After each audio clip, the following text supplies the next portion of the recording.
Good day, good people of the fine daily gear of the paradigm tuning. Dave, Bravo Dave, Anomaly, Nomagar, Spinami is the man who is ready to bring you another edition of Rebellion. We'll figure out another spot in that Masquerade Brawl. We are going to have, a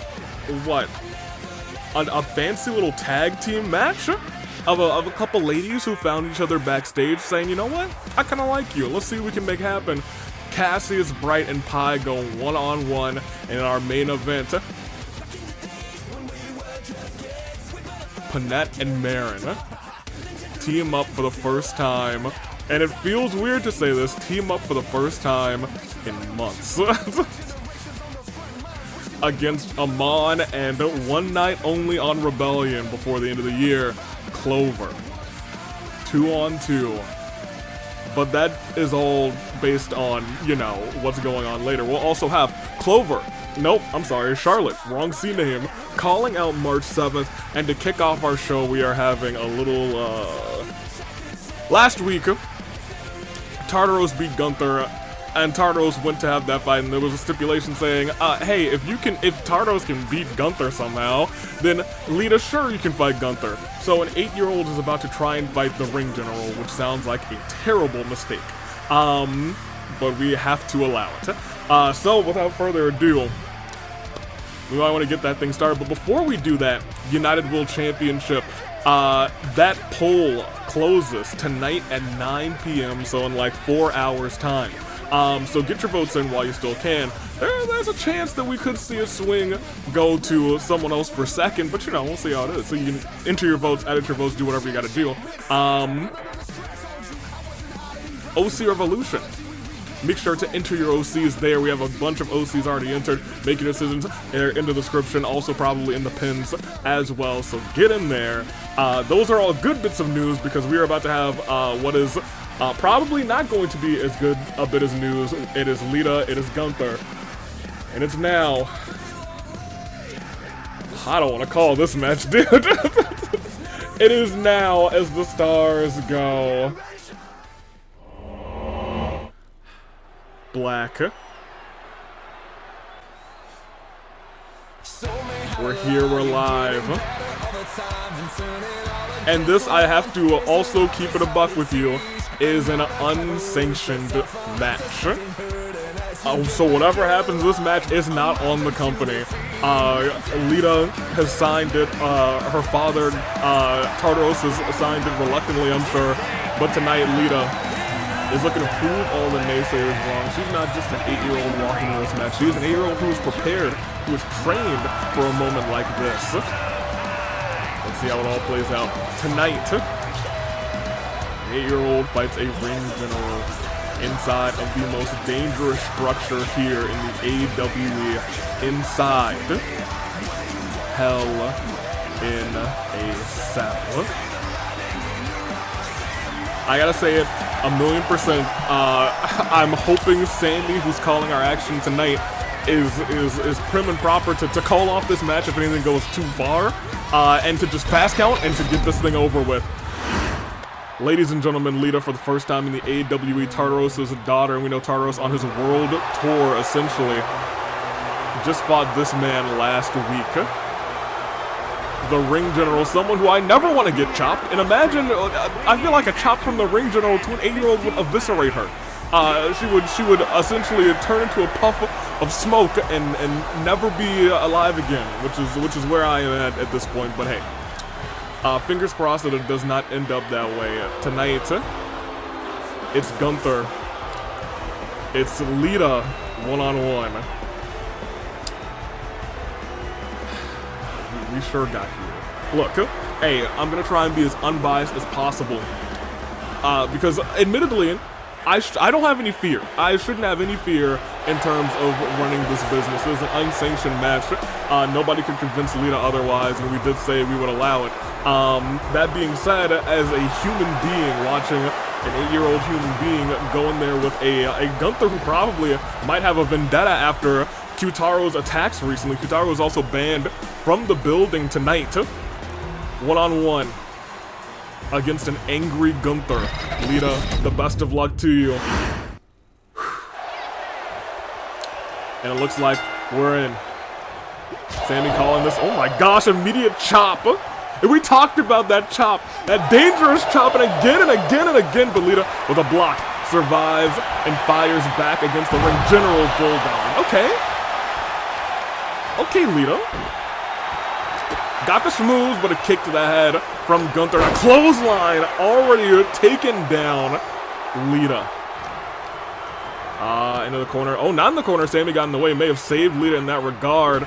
But, a step faster. They're able to block. I'm not entirely sure what happened there, but a moonsault goes wild onto the ring general. He's down, which is shocking to me. Lita wailing away, fist first, onto Gunther, and drop kick to the back.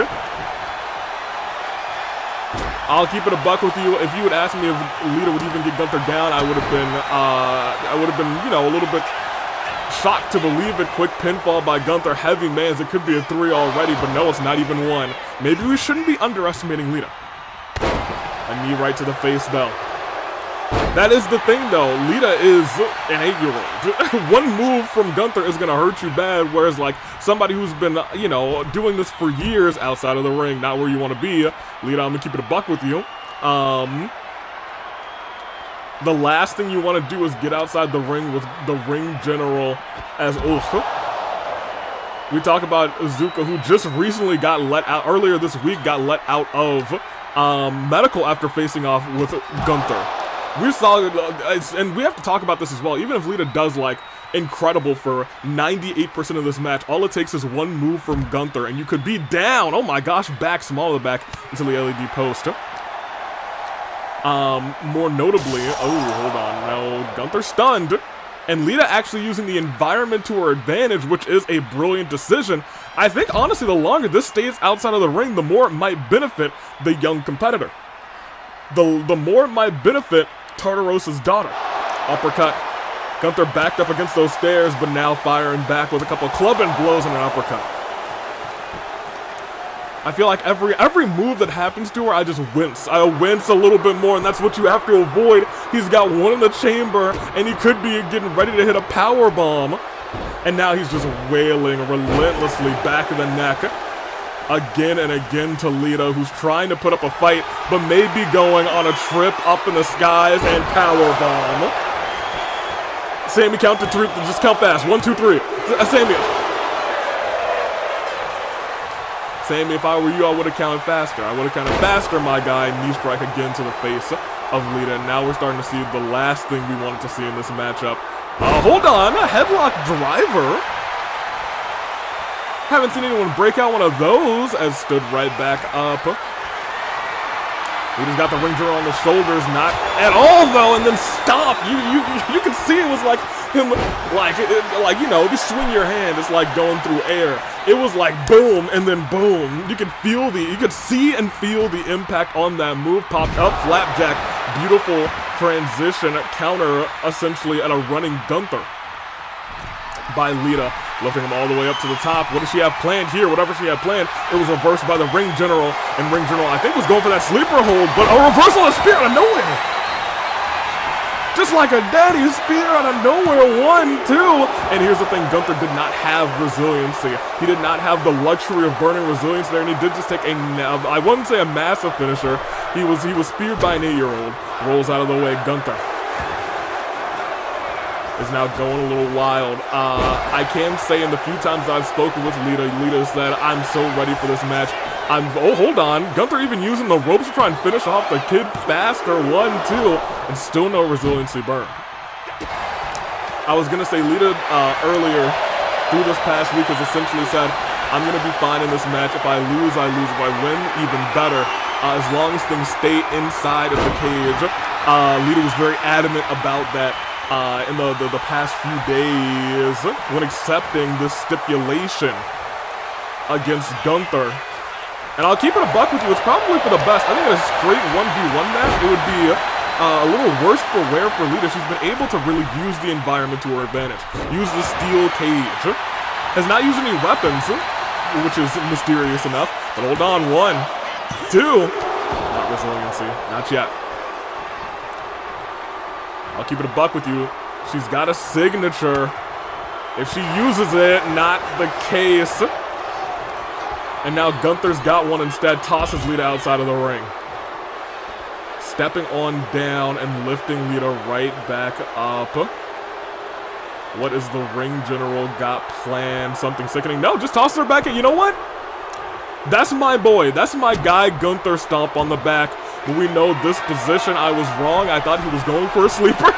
He might be going for that big Gunther splash. Instead, gets every ounce of it. And that is 1, 2. She did not have resiliency. I was praying that was going to be over. But now she's not feeling too good in the slightest. Her body has been torn apart. Once again, an 8-year-old shouldn't have to contend with this. But look at this reversal. And turned around. Okay, what was that? Kind of a front flip bulldog. 1, 2. Gunther also kicked out. That was a finisher. They're trading finishers, but kicking out of each other's finishers, and neither one has burned resiliency at this point. Drop kick by Lita. Maybe as extreme as the real one, or the one more people know about. Ooh, went for that chop again. Gunther throwing hands relentlessly. Lita able to duck that one, but gets caught on the way back. And another knee strike right to the head. I will say this has been mostly a standard wrestling match. Outside of the ring, Lita had the advantage, and I would say go outside the ring to keep the advantage, use the steal to your advantage, but I don't know if that's a good decision when we're talking about the ring general. When we're talking about Gunther, he could just slam you right through that cage, and it's the last thing that she wants. She wants it in that squared circle. And she's climbing. Gunther's still groggy. Will she hit this? No, Gunther steps out of the way. Instead, he says, let me show you how it's done. You're in the ring with a professional. Lita spent a couple of weeks training. Gunther spent a lifetime in between these ropes. And we're starting to see that shine for 1, for 2.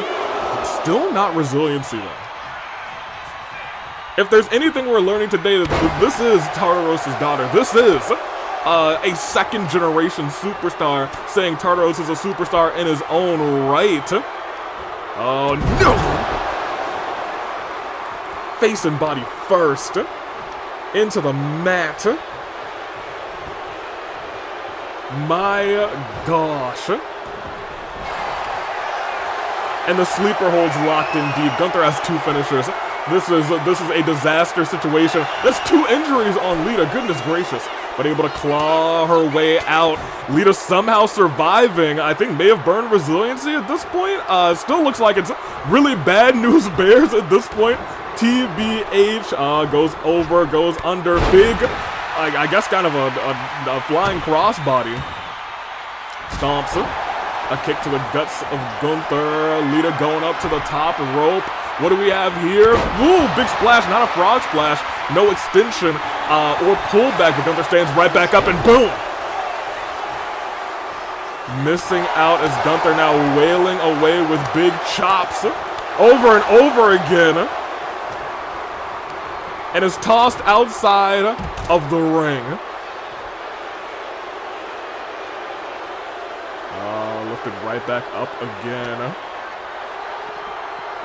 This is, as we said earlier, this is a make or break for Lita. Last time Lita was outside, had full advantage of everything that was going on.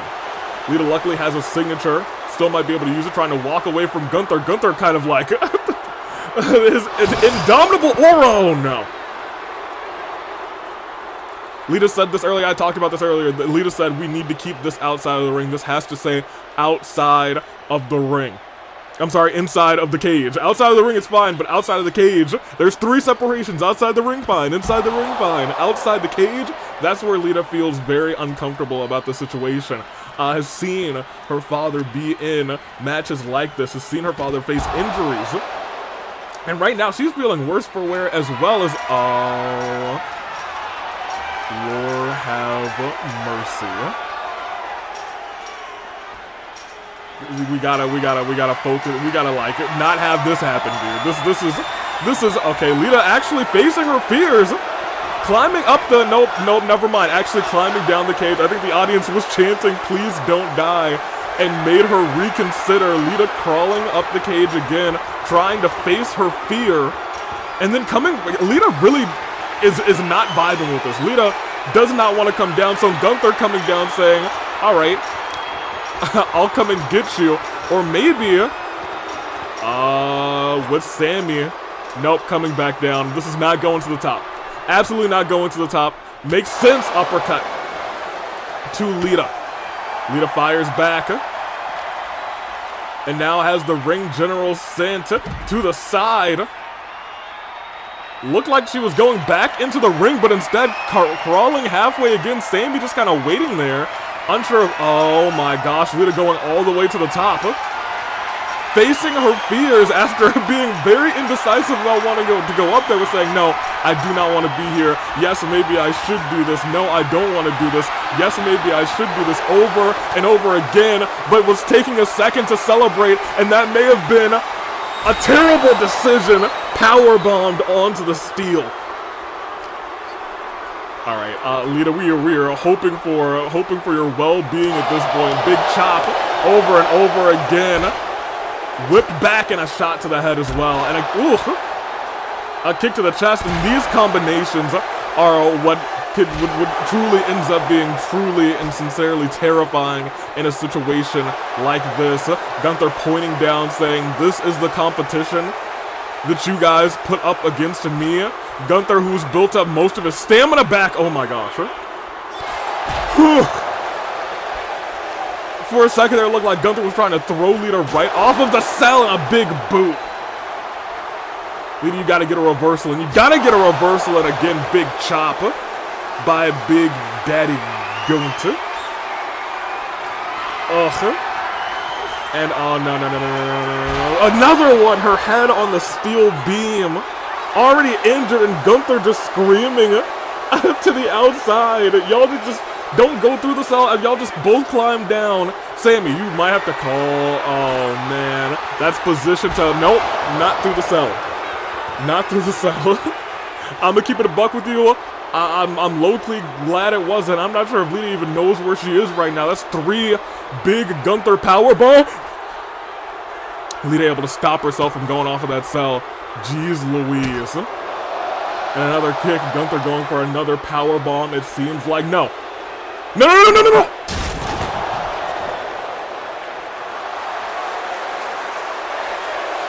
Hey, she's not moving. Somebody get medics. Get medics out here. This match is closed. Where's my phone? In the match and get a stretcher out ASAP. Ringside medics are currently attending to Lita. This match is over. The cameras have faced off away from what's happening here. I apologize. I'm gonna cut back to me. I'm gonna cut back to where am I? Major apologies, everyone. Wait. No, I'm not gonna cut yet. I'm sorry, Q-Taro? He's banned from the arena. He's banned from the... And he powerbombs... Hold on a minute. Q-Taro's not supposed to be here. Medics are currently ringside dealing with Lita. Oh, man. Putting her on a stretcher. And Q-Taro with another burger bomb to Gunther. And he may be going for a third through the cell. He's not even supposed to be here. Let me, I guess, take you back to what's going on. This is what we just witnessed, this horrifying display. A shot to the back. And Gunther, who was enraged, furious in this fight, powerbombs Lita off of Hell in a Cell. That's an 8-year-old. That's a child. From another angle through the announcer's table as well. We saw body injury, head injury, and then later on, Q-Taro came from behind, used this to his advantage while Gunther was focused on the damage that he had caused, staring over the limp, lifeless body of Lita as medics were attending to her. Q-Taro came from behind and started hitting burger bombs of his own. Over and over again until the cell shattered. My gosh. Give me the stars. And someone get security, get Q-Taro out of there too. Hold on, let me. Goodness gracious.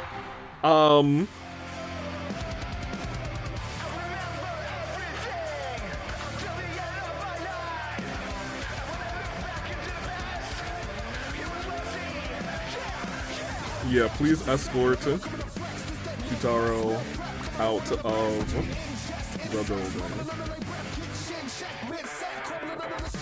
I humbly apologize for what we all had to witness just now. That's not what the AW is about. We don't like to see stuff like that happen. The last time we saw something like that happen was Klee in the parking lot with Miku, and even so, Klee, at least like, you know, Klee usually wears like her helmet, but it was still a sickening display. Wait.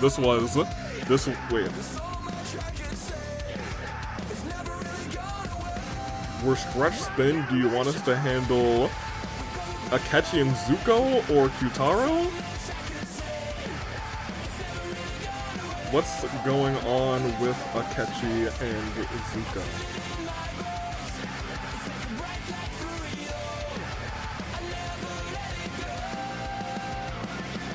Okay, well, never mind, I'm here.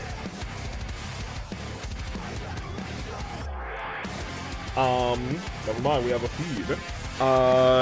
Hey, no stars, I guess. Just cut me over real quick. Because there's some shenanigans going on backstage. These two are apparently dueling it out. Focus on Q-Taro and on getting Lita the attention she needs. My gosh. Okay, here we are. I'm so sorry. This is a start to the show that I was not ready for or expecting. Zuko going downstairs, thank goodness. As everyone here is all over the place. Zuko looking like he's climbing the ladder over here. And I know these two have a little bit of history together.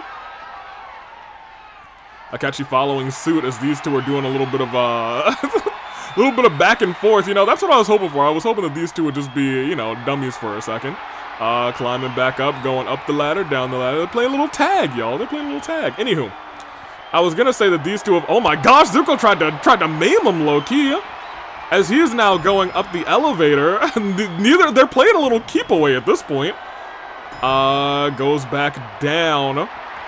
Zuko celebrating as Akechi goes right back up, and it looks like they're gonna meet here in the middle and finally settle whatever they've got going on. I was gonna say last year at Brawloween, it was Akechi who dressed up as Zuko. We saw them get into a brief fracas before Zuko, I don't think, aligned himself with Deity Miku, but he certainly, I guess, owes her one, is what he said, his words, not mine, as these two are now brawling it out here. I'm not even sure if Iroh would like approve of this, not for nothing. Akechi's been through a lot, and here's the thing, there is actually a common bead between these two, and it's Amon. They should be focusing their aggression on Amon. Amon took Iroh's bending. Amon, oh my gosh, no, Akechi, oh my gosh, I thought he was gonna throw him over the edge. We've seen enough people fall from stories up and up and up in the sky. But Joker, who was competing later tonight, was also robbed of his Phantom Thief abilities, of his persona, rather. Oh my gosh. And drop kicked him off! You can look at him, he's writhing in pain over there. And Zuko, in firm control of this brawl, tears apart at the eye of Zuko right on the scar. And a knee strike right to the head. And what do we got here? Couple more hits and a kick right to the gut of Akechi. Lifted right back up. And he's going for another suplex on the outside. Zuko in firm control of the former AWE All-Star Champion. Zuko looking around for weapons. And instead says, no, I'm going to beat him with my bare hands. These two apparently have some bad blood. Both have some emotions they need to sort through. And they are standing right near that light, which luckily has not seen anyone go through in a fair bit of time, and a kick right to the skull. Yo, Akechi is in some bad shape right now. I'm gonna keep it a buck with you, as Zuko's dragging Akechi all the way here in the parking lot, lifts him up and sends him down. Not even just a neck breaker, that was kind of just a standard suplex. Learned everything he knows from Uncle Iroh, one of the greatest of all time, but look at that, reverse the signature, and sends Akechi down with a knee. Yo, Zuko is in firm control of this. This scuffle that they have going backstage. We've escorted Kutaro to the back, taking Lita to medical now. Would you like for us to split and handle Zuko and Akechi? No, I think they've almost got the fight out of their system. Just let them be. Focus your efforts on containing Clover and Amon for later. Thank you. Yeah, security is pretty spent tonight, because Amon, I think I said Clover and Akechi. Oh, dang. Did I say Clover and Akechi? What did I tell you? Yes, Amon and Clover are in the main event. We want no parts of that interfering with everything that's going on. Boxes all over the place. Zuko just kind of low-key dominating Akechi. Has that kendo stick. He's just destroying him right now. He beat him up relentlessly. And that was not even after, rather. It all started over there where he drop kicked him off of the thing, and Akechi never was right after that either. Oh, knee strikes all over the place. Zuko just beat him up. Zuko literally just beat him up relentlessly. He said, you are going to die. And I am going to laugh. That was Zuko just destroying Akechi backstage. I'm sure Akechi is not going to be happy about that. Okay, that was not our second match. Our second match was supposed to be a triple threat match between Joker, Ito, and Ryoma. And that match, I think is about to start right now. I don't know if entrances are on. It's the real question, because 2K is certainly a game. We're about to find out together. These are two people who have had run-ins with Amon and Ryoma, who hopefully will not have a run-in with Amon. Let's start our second actual match of the show. As the stars go black.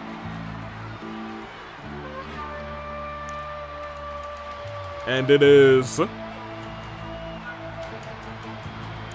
blue screen and all.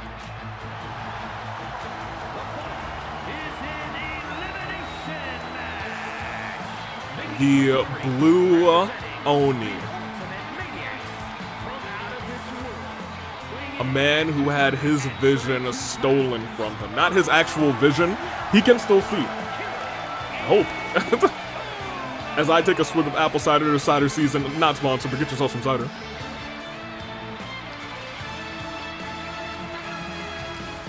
Yo, if a cider company sent me like 8 jugs of cider, I would sponsor them for free. I'm easily bought. Only when it comes to cider. Anything else, you got to pay me. But cider, I'll tell you what. As I was saying though, Ito, Arataki Ito is here for the first time, I think, since his loss at AV Mania. The reason that Amon is still here and that the Vision Bearers are not safe. Persona users are not safe. Benders are not safe. Nobody is safe when it comes to Amon and the Equalist movement. We see that grayed out vision, and in comes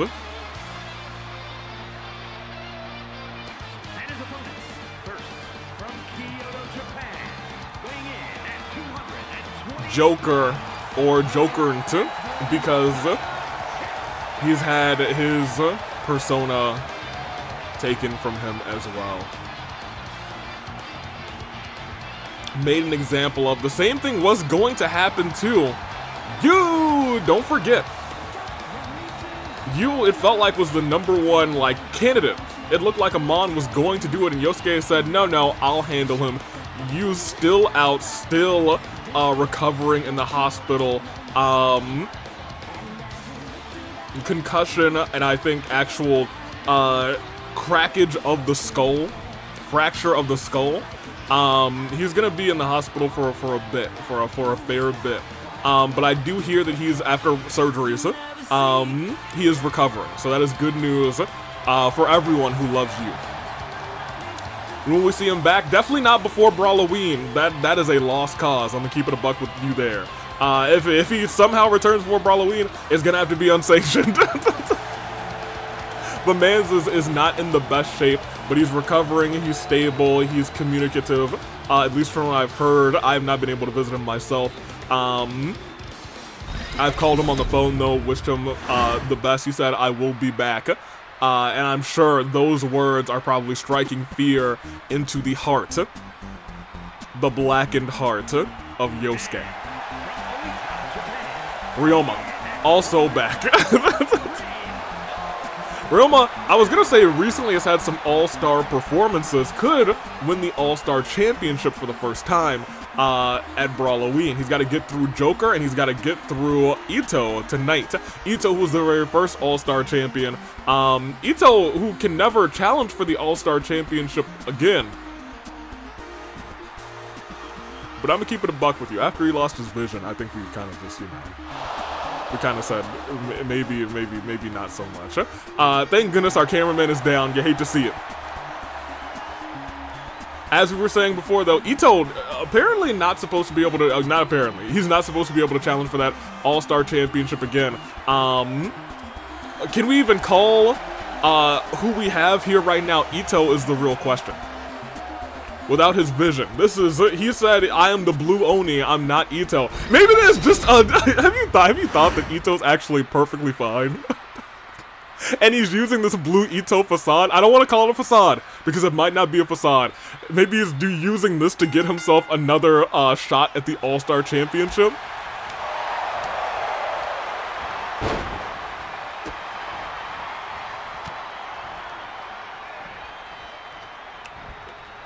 Only time will tell. But from what I've heard, my general managers, Navi and Maskoto, both looked at him. He said, Ito is gone, I am the blue Oni. Navi, who was incredibly emotional during that conversation, saw Ito, a fellow Geo Vision holder, had to empathize with him, put him in this match because of that. Kick to the back. Rin, though, sending the blue Oni on a ride and a drop kick everyone down, as everyone's kind of hitting some big, I was gonna say some big technical moves and technical leaps and bounds above everyone, I'll tell you what. Joker never held a singles championship in the AWE. At one point, was poised to beat Eggman, but Eggman instead embarrassed him and destroyed him at Fight Before Christmas 2023 or 2024? That's a good question. I think it was 2023. Regardless, the beat goes on and he gets slammed. 2023, because 2024 was Kaito versus Ryoma. I think Kaito versus Ryoma 3 for the championship, or was it 2? I don't know. But boy, have they had some bangers. Ryoma. Yo, Rin going crazy, but oh my gosh, missing, landing on that kendo stick that he brought into the ring, which is a big point. Sammy not refereeing this match. Sammy, I'm sure, is probably beside himself right now, saying, I should have called the match sooner. I should have called the match the second that steel cage wall broke. If you're just coming to us right now, we had a little bit of I can't call it a no contest. I know they called that match in, I was gonna say they called that match in the favor of Gunther. But it's hard to say that Gunther won that match. You can only really say specifically that Lita lost that match. The family of Tartaros lost that match. Oh my gosh, that was almost under the chair. The blue Oni has been taking a blue beating, and he burns resiliency. And another chair shot to the head of Rin. Ryoma said, I'll be going to Brawl Arena for the Entourage. Former Entourage member. Oh. Hold on, reversal? Maybe it ain't over yet. Shot to that. I think they're both realizing that Ryoma a big threat in this matchup. Up and down. Can you imagine if a Joker wins this thing, goes on to win the All-Star Championship, the championship previously held by, Akechi? That world could exist. Oh, and look at this. Oh my, wait, huh? Was that a long ways to go? I don't know, but Ito kicked out of it. I think it was a broken, battered, and ruined long ways to go. Who is this man? What happened to his bones and spine? Rolls out of the way of that move from Joker. The blue Oni now, I think, very confused as to what went down and how he's feeling right now. Ryoma. Reversal right back. And oh my gosh. Roll up. One. It's just... Who are we kidding? This match still has some legs, especially for Ryoma and for Joker. Up on the ropes. Through the ropes and not over top into a drop kick. Rolling Thunder drop kick, and now Rin is in charge. Blue Oni's got to get out of there. Rin's got a signature and a finisher, and could be calling for the end of the legend of the Blue Oni.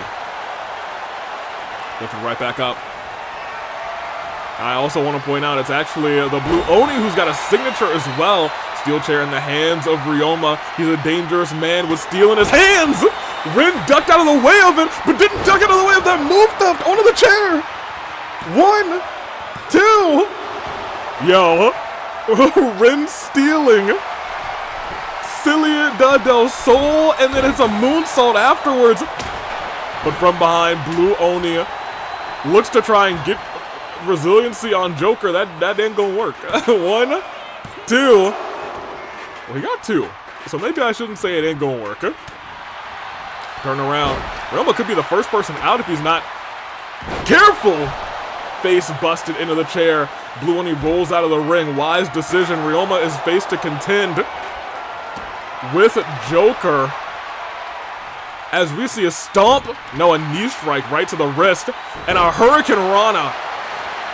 It might be enough to actually take down Ito. 1, 2. Still kicks out. And Ryoma shows why he is one of the greats in the AWE, but I'm going to tell you what, he might be showing the Blue Oni why he should have stayed out of the All-Star Championship picture. Went for another strike there. Went for the finisher there, I think, but got reversed. Up and reversed right back. Blue Oni stands tall. Cilia del Sol. I don't know, it's not Cilia. It was just Cilia del Sol. Blue Oni's out. Hurricane on the raffle. And a Cilia del. Long ways to go. But no one there to count. Not a soul there to count. Scoop slam. Ooh, a seated moonsault. Springboard seated moonsault goes a little crazy. I'm gonna keep it a buck with you. Ryoma fighting an uphill battle. He's taking a lot of brutality from both members of this match. He has burned resiliency and a leg drop. Trying to work Joker down. Joker used to be a pristine top form competitor, but now he is wailing, getting wailed away on rather, by Ryoma. Able to get a shoulder into the gut. Tried to, I think, use move theft there. Ryoma with the counter though. Couple shots. Joker almost stunned. Off the ropes. No, didn't go off the ropes. Fooled him. Hit a drop kick. Joker props himself up in the corner. Gets a reversal. Ryoma now the one in the corner. In danger. and goes after that leg. Can't jump, can't hit that long ways to go. Puts him right back into the corner. And if this Bulldog lands, and it does, he's still not stunned, but it might be enough to put him away. His head bounced off of that kendo stick. Glassy-eyed. Kicks out. I thought it might have been all she wrote. It is anybody's match. There's no resiliency. Any move could get it done at this point. Off of the ropes. Not a drop kick. He landed cheeks first on the kendo stick. He's in dire straits. Who's gonna get up first? Joker does. Ryoma still groggy. He just came back to his senses. No shot. He kicked out, but oh my gosh. Can you imagine? Ryoma said, I'm going to Brawloween. Wham bam. Thank you, ma'am. Right to the family jewels. Steps back in, gets kicked into the ropes though, but gets sent over top of this with a Rumble. Man to be out. Rumble coming to you live rather, this December, Fight Before Christmas. We are, oh my gosh, seated senton. From the top rope to the outside, Joker's down. And sent back into the ring. Ryoma calling for the end of this. Off the ropes. Hurricane Rana, head bounced off of the chair. Joker stands right back up. Wait a minute. Is he gonna steal this one like the Phantom Thief that he is, or should I say was? Because what he was looking on stealing, he dunked under the arms of that long ways to go, but he's unable to land that moonsault from the springboard. In the corner. Joker is this close to having a finisher if he's able to get there. Oh wait, he's not getting there. He's going over the top rope. Leg drop guillotines him on that bottom rope. Those ropes, they're taut. They're tight. Your throat goes into those ropes, cuts off the airflow. You could be gasping for breath. Oh my gosh. What was that? What man's just do? Joker's kind of going crazy now. Hold on a minute. Oh, he's calling for the end of this fight, ladies and gentlemen. Long ways to go. Stealing the exact moves that Ryoma has ready, and that's all she wrote. Joker is going to Brawloween. He survived a low blow. He survived the onslaught from the former Kang. And now he has a world where he goes one-on-one with Mondo. Could it happen? We will see. Could Joker be looking to get revenge for Akechi's loss at AV Mania? We'll see. We will see. I feel like we also need to stop calling him Joker, Loki. This is where we thought we were gonna. Ooh, I thought it was almost 3 there. After that move landed on the chair. Ryoma, after the low blow, we thought it was gonna be over. That roll-up, we thought he stole the match for 1-2, but it wasn't enough. So many close near falls, but in the end, he did the exact same celebration and said, good night, you still have a long ways to go if you want another world title. Kang Ryoma. Joker takes the win. Hey, best of luck to him.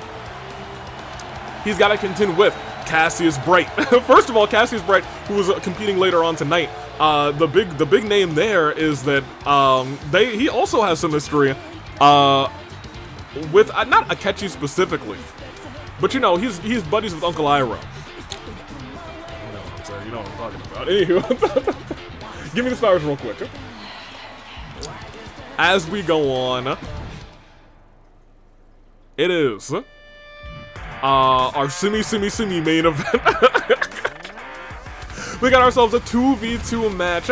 It is Hot Topic, who have not been able to pick up a tag team victory by pinfall or submission in a long time, it feels like, actually. Have snuck themselves into have snuck themselves into the tag team championship match at Brawloween. But now, if they win that thing, you gotta think, hey, Camilla, Queen, they just beat them, and these two have joined forces backstage, saying, hey, let's see how we work out together. And they're going 2-on-2 with Hot Topic. If they can beat Hot Topic tonight too, stars, and we have to talk about it. Hot Topic are on a rough little losing streak. Recently, they've picked up victories by countout over the tag team champions and over Norfeeling. But I think the two specific parts of that is they were on the verge of losing both of those times. Most recently, we thought they were going to do the same thing against Camilla and Queen, but they were the wiser, it felt like, and were able to pull off a victory against, you know, Hot Topic. So that's like, that's the first technical tag team win someone's had over Hot Topic in a while. However, there's been a lot of countouts from these two. A lot of people are starting to question, hey, maybe they are only better apart. They're trying to prove that's not the case come Brawloween. They're saying it's our our world. We're gonna make it happen. Hey yo, calm down. Don't look at my cameraman like that, Marshall. Get yourself together.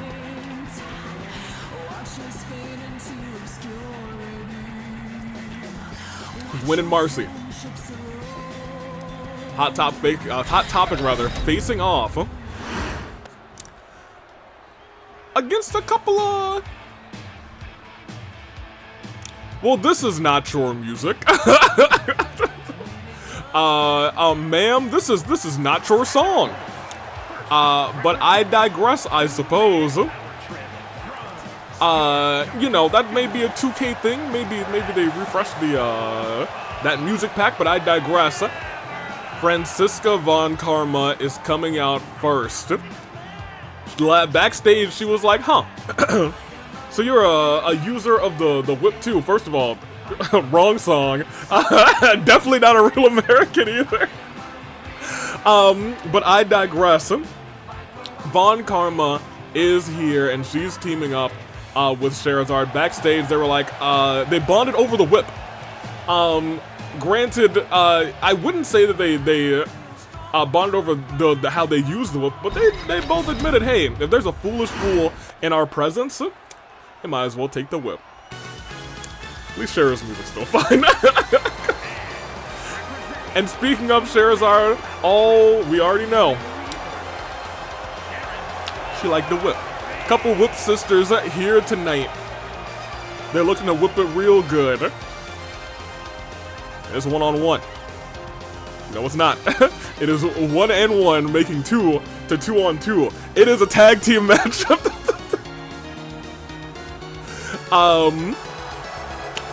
Von Karma coming out to that music has thrown me the heck off, but I digress. Clyde calling this competition. Best of luck too. These two, we'll see how well they work together is the real question. Neither of them have been in, you know, a long tag team stance. Shera very used to working with others. That being said, Von Karma not so much. Von Karma preferring to do things alone. As this tag team match kicks off, Von Karma, Marceline starting off. Popped up, sent down. And immediately trying to go, imagine this was it. Imagine this was it. One is just one, but imagine it was 3. We've seen it happen before on a couple of occasions. The odds very low, but hey, if it happened to a deity, it could happen to anybody. Shot right to the jaw. Von Karma in the corner, and now Marceline and Gwen. They're starting to make quick tags. Something we see them try to do often, but as of late, they've been failing to make that happen. Right now, they're saying, hey, you can't just show up here and call yourselves a tag team thinking you can beat us. That being said, Von Karma's not one to play around with in the ring. I was gonna say, we've seen Von Karma put on a match of the year contender against March 7th. We've seen Von Karma have her strong showings as of, not just late, as of her entire AEW career, and I have to say the same for Shera, who's done the same thing thus far in her career as well. She's had a lot of high-profile matches. Just recently was the first person out in an incredible triple threat match, but she did still put on a show in that fight. Powerbomb position, Gwen sends her down onto the legs, onto the knees. And Marceline back in. Scherazard runs right through her, but Gwen from behind with a shot to the back, giving Marcy the advantage. Into the corner, and then runs at Scherazard. Scherazard ducks out of the way. Her boot hitting that top turnbuckle. She could have torn something in her knee if the angle was wrong, and boy did that angle not look good. Goes over top. Big kick right to the jaw of Marceline. As this is taken outside of the ring, and Von Karma tagged in. I kind of expected Cher to just go outside, but Von Karma tagged in instead, and now we're seeing, ooh, Marceline turn things around. And tossed into a scoop slam, low-key, pretty good. I can't say that. That's a pretty nice move. Nice transition into it, and now into the corner. And this is what we're talking about. These sisters of the whip. They have not really been making use of actual tag team moves. That's something they might have to work on if they are planning to become a tag team together, to go the great heights, to go the distance here in the AWE, because Gwen looking to tear apart Von Karma, couple stomps right to the small, not the small of the back, right to the back of the neck, low-key. Von Karma gets the feet up. Lifted right back up. Sent to the corner. Maybe they heard me. Ooh, hold on.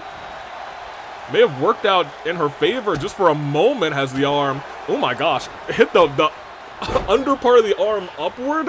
That's how you dislocate a shoulder, dude. Goodness gracious, Von Karma. And slaps her in the back of the head. Didn't go for a tag there. Looked like she was going potentially for a move. But the hot tag not made. Gwen stops it. In the nick of time, too. Just narrowly stopped it. Going off the ropes. I was going to say did catch her. Did not catch her. Missed time by Von Karma. Went a little too far. Actually went over her, which was kind of crazy. Usually we see people stop just short.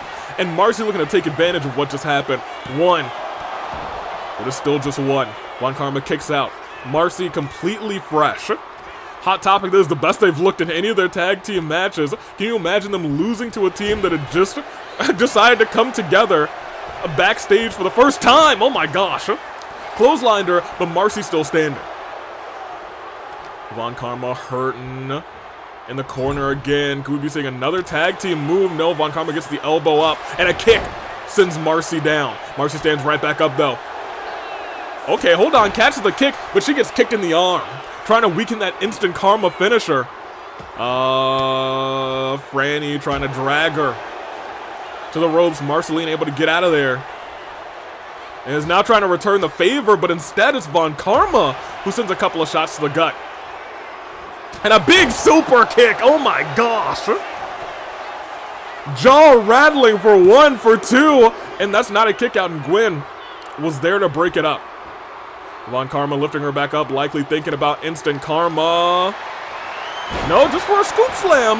Marcy rolls out of the way. And a tag's been made. Wise tag at this juncture. They have a finisher on lock, and a knee strike sends Shera crumbling. Scherazard, a member of the Bracers Guild, uppercut. Member of the Bracers Guild, like Cassius Bright. You gotta remember, Cassius also did not have the strongest start in the AEW, but once he was moving, he was definitely schmoving. What do they have going on here? Oh my gosh, whip into a clothesline. It looked like she might have been thinking instant Karma, but instead, suplex.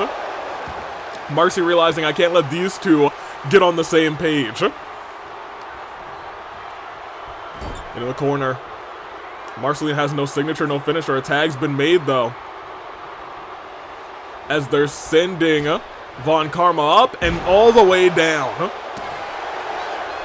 Both teams have one member that's pretty much completely fresh. One. And I want to point out Von Karma's still kicking out of one. Marceline's taking a whole lot of damage. Moonsault lands. Gwen going crazy right now. And a tag's been made back to Marceline. I'm not sure if that was the right decision. Gwen had a signature. At that point, she might just want to use it. For real, for real. Now she's in the ring. Oh, but maybe she wanted to set up something nice. As she's getting lawn darted right into Von Karma. Off the ropes, double axe. Von Karma in dire straits at this point. Once again, this is isolation. They're saying, oh, you got one person that's completely fresh? Whatever. She won't see the light of day in this match. Oh, but here's the thing. Von Karma does have a finisher. If she uses it on Gwen, that's a... Wait a minute. Wait a second. No shot. Von Karma from the corner. I didn't even know she could do that. What the heck? Instant karma from the corner. I legitimately did not know that she had that in her arsenal. Tag's been made as she's whipping her into the ropes. Ooh, and double arm whip, and they both double kip off. And a moonsault by Shera. Hold on a minute. Completely in sync. Oh my gosh, but a big splash. And she's down hard. And they're outside of the ring. Gwen's favorite place to be as of late, scoop slam. She may be thinking, okay, and you know, never mind. Let's stop everything that's going on right now. Let me get a signature on the outside. Let me keep you down. For a count of 10 on the outside, she's stunned. Already to count of 4. Count of 5. Count of 6. Gwen is doing it all over again. Count of 7. Count of 8. Wait, is she actually going to bring her in the ring? Oh, she didn't. But she still made it there. Has her on the shoulders. And turns her around right into a fist. Lifts her right back up. Marceline still can't come back in. Oh, wait a minute. Plucks the leg. Scherazard does have a signature. If she hits it, Hot Topic could be in some real danger on the shoulders.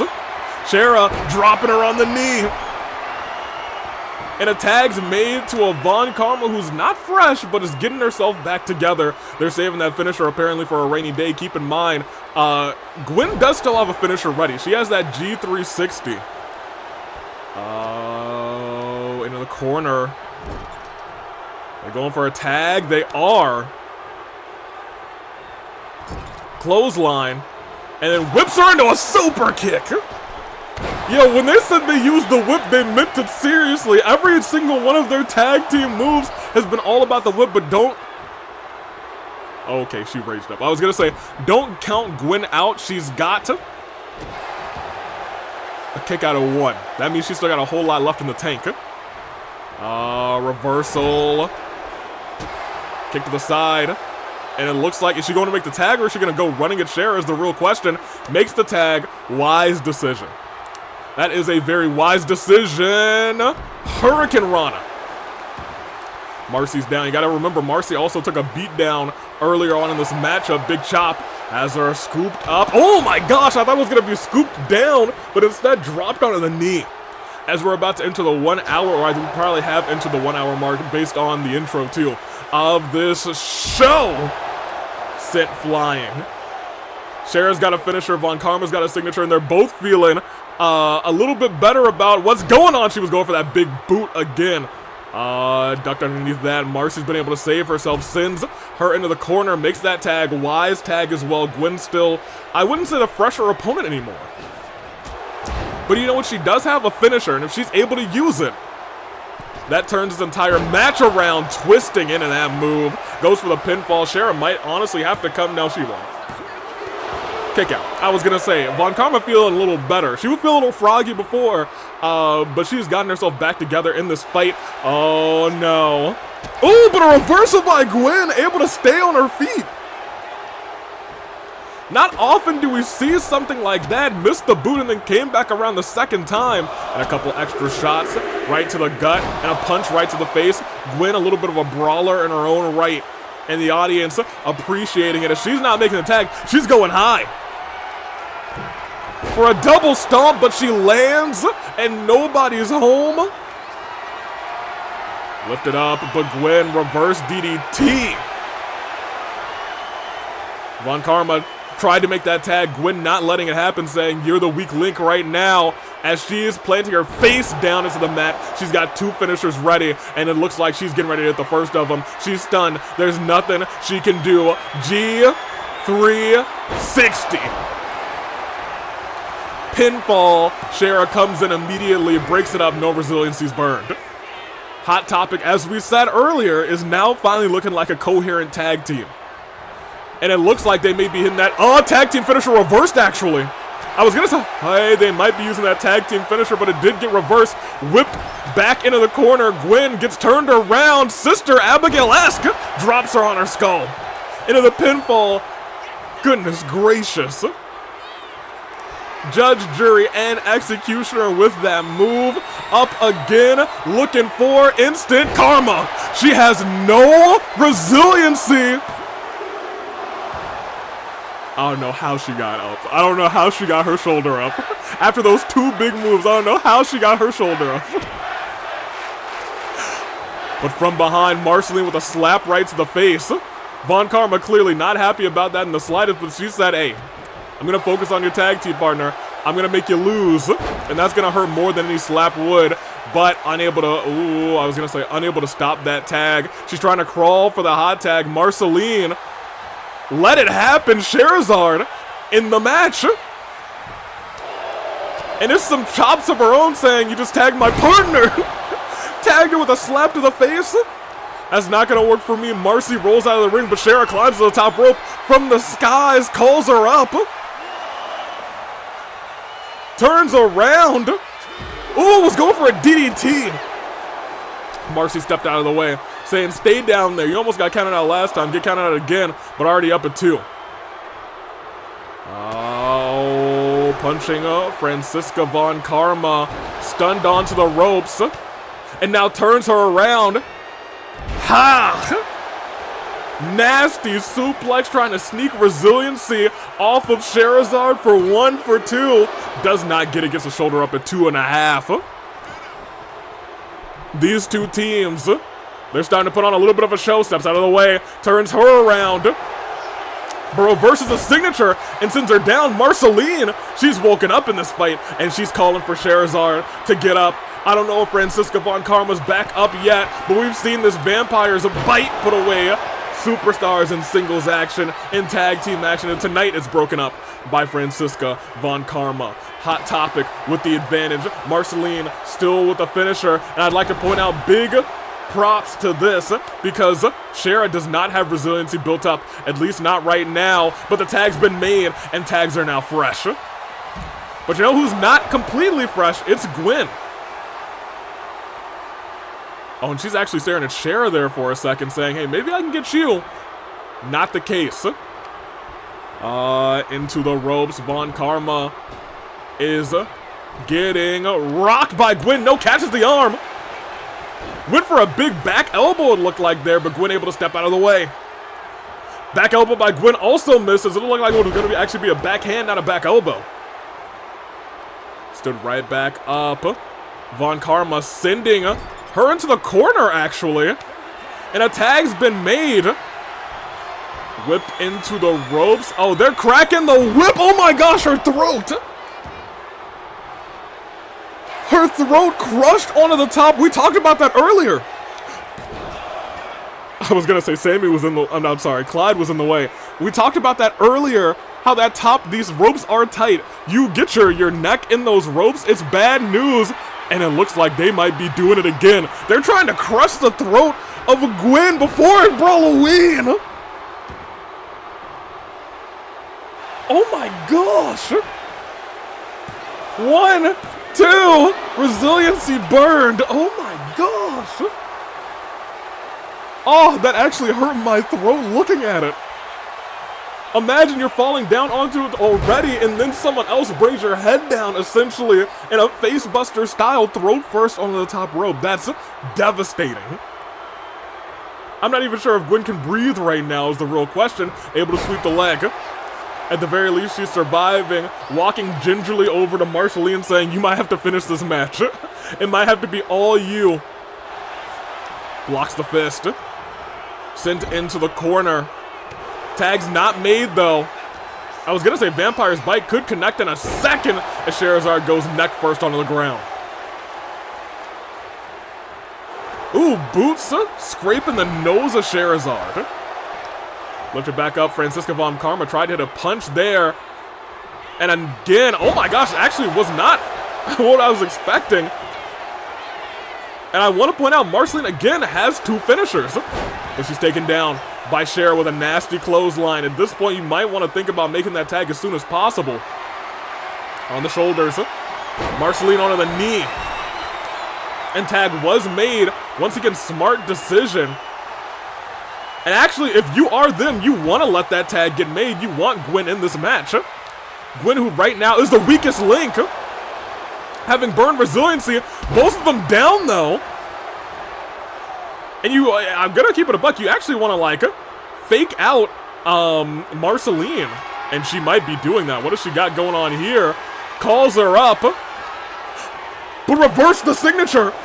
And Gwen immediately right back says, no, you're about to stay down. Plants her noggin first. Not stunned, but wisely hits that move. Actually, still not stunned, which is crazy. Lifts her right back up, still not stunned, but maybe stunned right here as they get ready to hit that tag team finisher. Tag's been made. $1 million idea, especially since they have 2 more finishers on the ready. Bam. Von Karma is down, and they pushed her out of the way. Oh, but it's broken up. But just a second too late. That was smart tag team work. They pushed Scherazard out of the way as the tag team champions. And they're clocking the challengers. Norphelia likely watching backstage saying, okay, they got a couple of moves. What a tag team match. I'll tell you what, if they didn't push Scherazard down, brilliant. She would have made it in time. But that was not the case. Hot Topic pickup a pinfall tag team victory for the first time in what feels like ages. We gotta continue with our show though. And before we go on to our next match, we gotta get a little this happening. It is Charlie calling out the one and the only longest reigning Fight Forever champion of all time. March 7th to the ring. They had a little bit of I guess a tag team. I can't even call them a tag team split because they weren't tag teaming. They had a little bit of a misunderstanding or something. I wouldn't even call it. You know what? First of all, we'll talk about it as the stars go. Black. Notably, it wasn't a misunderstanding. It looked like March understood just fine that she was saying, nah. I think I'm good on this whole, working together thing. Tag team with you to help you with your problems. Charlie and March, to my understanding, were friends. It was March who brought Charlie here on March 7th. Charlie earned a contract. My Hero decided, you know what, maybe I'll do something a little bit later. Has been cheering them on from the background. But I'll tell you what, I don't know what Charlie is going to be thinking tonight. Charlie, the best of luck to you, and whatever March says to you, I'm going to keep it a buck with you. I don't know what's about to go down. But we're going to find out tonight. Charlotte will go one-on-one with March 7th for the Fight Forever Championship at Halloween weekend. And I am excited to see how it all plays out. Is this another... It feels like we've had a lot of friends turn to enemies in the AWE this year, you know what I mean? You know what I'm saying? Let's hope this isn't another case of that. Fingers crossed, big fingers crossed. But I will keep it a buck, and we'll talk about March in just a second. When and if she comes out. Actually, it's not a regular match, so I can't just be like, and during March's entrance... it's a call out, so I guess we'll hope that she comes out. And then maybe I should mention it now. March has been acting a little bit more, I don't want to say heelish, but she's been winning matches however she can. And you know what? Maybe that's the territory with the champion, and here comes Charlie. Hi, Charlie. That is correct.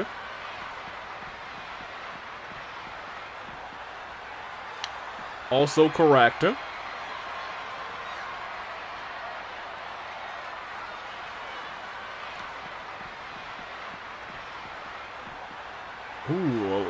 Oh, it's not a call out, it's an interview, baby. Hold on.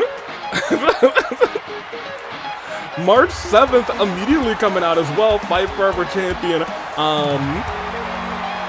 Shoot, actually, let me pull up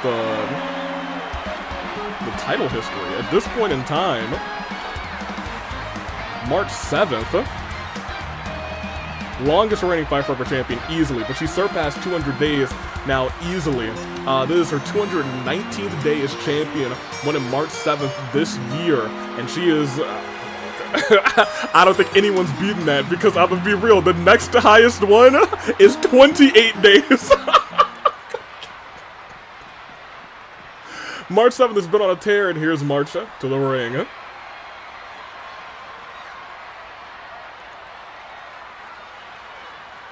I mean, she's got a point.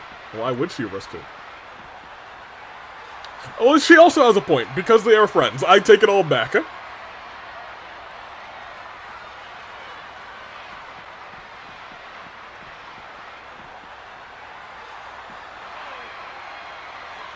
That's true. The more you learn about yourself is interesting.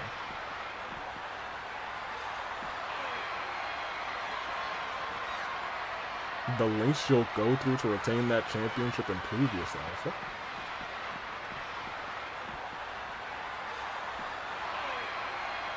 Experiences you've forgotten.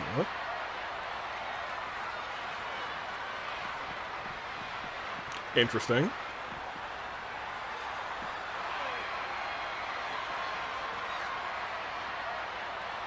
The brightest that day. Every day, no matter how brilliant it was. Night will fall.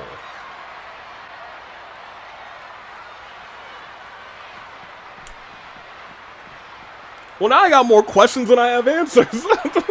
give me the stars real quick. I feel like I got more questions than I got answers, to keep it a buck with you. Okay. Well, shoot. Cool. Let's go on with our show, I guess. Let's dissect what was just said. March 7th. Came out essentially saying what makes sense.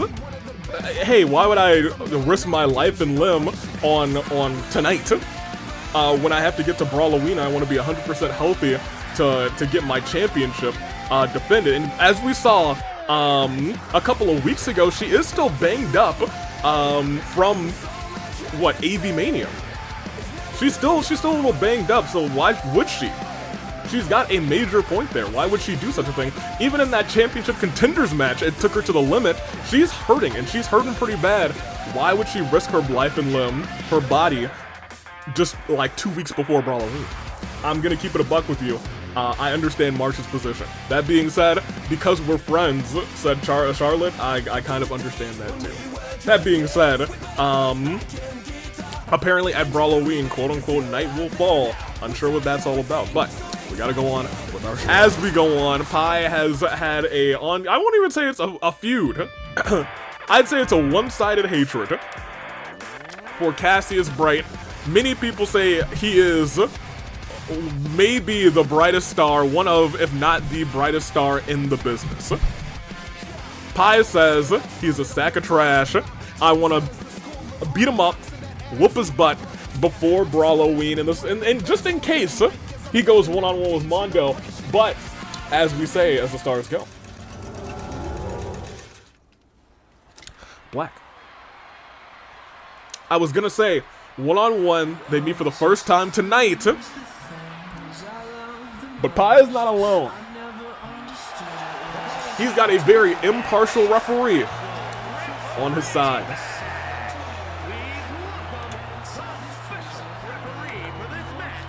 One who probably would have called that Lita match before that cell got broken. But he was not refereeing that match. He was originally scheduled to be, but figured that this match was more important, wants to make sure that his tag team partner for Brawloween doesn't get too banged up. Tonight, Splendid is calling Cassius Bright versus Pi 1-on-1.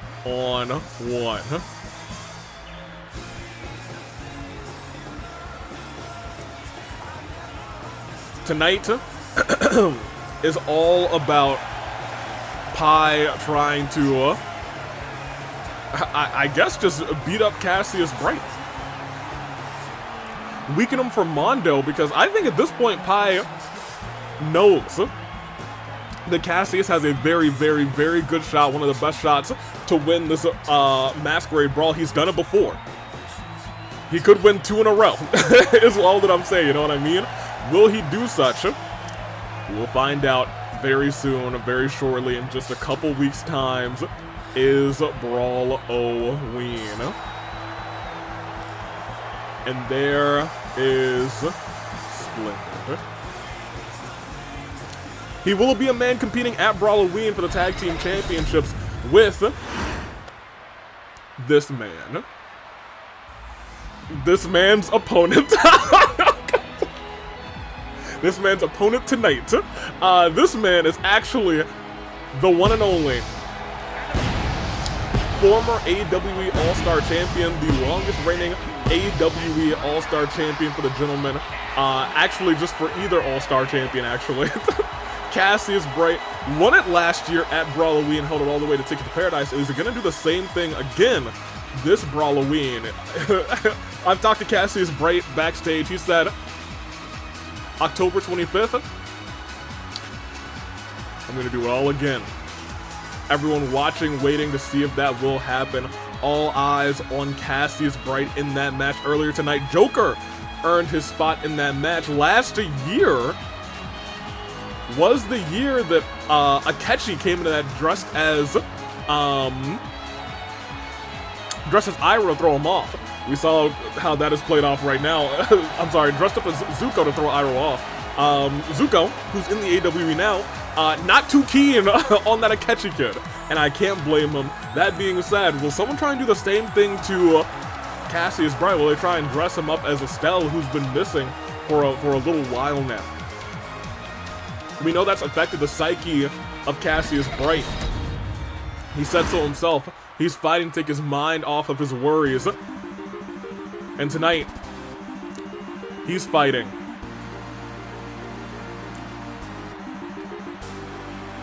Pi. And you see in the center of that universe, out comes Pi.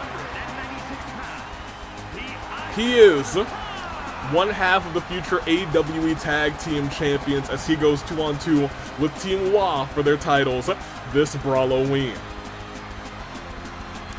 Let's see if they can get the job done. We've seen the two of them work in tag team action exactly one time, and it was a thing of beauty. A lot of people had their doubts if those two could get the job done. Pardon me, get the job done together, but they took it to the Yakuza. A very dangerous team in their own right, but right now, Pi is focused on Cassius Bright. Or maybe not focused at all. Here's the problem with these two. Some people are saying they're splitting their focus too much. They should be focused solely on Team Wa. But last week, Splendid wanted to take out Nugget. Tonight, Pi wants to take down Cassius Bright. But I'm going to keep it a buck with you. They got Team Wa in a couple of weeks. Dangerous time to be splitting focus like this as Pi immediately kicks Cassius in the gut and tries to go for a knee strike to the head, but Cassius ducks underneath it and drop kicks Pi right in the jaw. Turns him around. Oh my gosh, hit him. I think his sunglasses might have hurt his fist there a little bit as Pi gets dropped. And Cassius, oh my god. This is that moonsault. Pi connects with a kick right to the head of Cassius. Lifted up. And a knee strike. Can you imagine if Pi is able to put away Cassius Bright tonight? 2 count. If Pi is able to put away Cassius Bright tonight, anyone who's ever saying anything about Pi in the ring, you gotta wonder. You gotta wonder what they're talking about at this point. Yeah, Pi's had a very successful summer into autumn of 2025. He's been golden 2 times. He's been one half of the tag team champions. Tonight he could pin Cassius Bright one-on-one as he pushes him down. Went for a big boot, but Cassius responds with one of his own. And a moonsault this time does connect into the pinfall. Splendid there for 1, 2. Perfect pin count. And you can't see it right now, but it says perfect refereeing right under my face. Oh, Pai's already busted open with that shot to his face. Cassius up on the top rope. And a neck breaker. Oh my gosh. Lifted back up. We know that Cassius and Sakura beat Mondo and Bernice. Mainly Mondo, though. He took the brunt of that. They wouldn't let Mondo tag in, or rather tag out. Pai likely very upset about that, saying, yeah, I'll fight Cassius. Really was not too keen about fighting Sakura Ogami, though. You know, Sakura has low-key tried to attempt murder in the AWE with dropping people's necks onto the turnbuckle. Oh, hold on. Reversal of signature. And a count of 5. Count of 6. Pai's down on the ground. Cassius lifting him right back up. Count of 7. Rushing in. Cassius saying, come on, get in here. Ooh, kick. Right into that Spanish Pai. Thing of beauty. Into the pinfall for 1, 2. Kick out. Also, like to point out, Cassius did not have resiliency burn. Oh, sorry, rather, resiliency built up. DDT. Right to the head of Pai. Pai is busted. You got to keep that in mind. 1, 2. Count of 2. Dangerous times. And look at this going for, oh my gosh, has the arm back. And look at this Hurricane Rana. Off the ropes, moonsault. Lands flush onto Cassius Bright for 1. 1. Still just 1, actually. Lifted right back up, slice of Pai, center of the ring. Not quite center of the ring, actually, but that is 1. It's 2, and that's not resiliency. It is a perfect pin count, but it is not resiliency. As he's lifted right back up off the, no, not off the ropes. Reversed. He was staring at Splendid there for a second. And a clothesline by Cassius. It was a very dangerous situation being in the ring with Cassius as he tried to get to the corner to hit that super kick. Pai wisely stands up as quickly as he can, trying to reverse Cassius, trying to keep him down. But instead, oh my gosh, hold on, look at this roll up. 1, 2, nope, just 1 as well. Pai responding back with a 1 count of his own, clotheslining Cassius Bright. Off the ropes, moonsault misses. Lifts right back up. Has him up on the shoulders. Can Pai get a reversal? No. He is seeing the true nature of all things. Directly into the pin. That's 1, 2. Perfect pin count. And Pai did not burn resiliency. Is the $1 million point here. Pai kips right back up. Cassius going up to the top rope. It looks like he was thinking about climbing for that Phoenix Splash, and Pai saying, you're no good. Stay down, old man. At a count of 1. Pai actually rages up. Or did he rage up? No, I think he just kind of celebrated like that. Pai dragging Cassius. Cassius able to get a shoulder into the gut of Pai. Cassius has 2 finishers. That's something we gotta keep in mind. That's dangerous times if you're fighting Cassius Bright. Yanks that arm. Still in the corner. Oh, he's stunned in the corner. Oh, he's stunned in the corner. And he can do whatever he wants for a second. Oh my gosh, chop right to the chest. Into a drop kick right behind the ear. Goes for a pinfall. Splendid, he had a hangnail. Thankfully, he caught it. Tried to get down there for the pin. Cassius very much not happy about what just transpired. Look, I understand getting a hangnail myself. That's some rough stuff.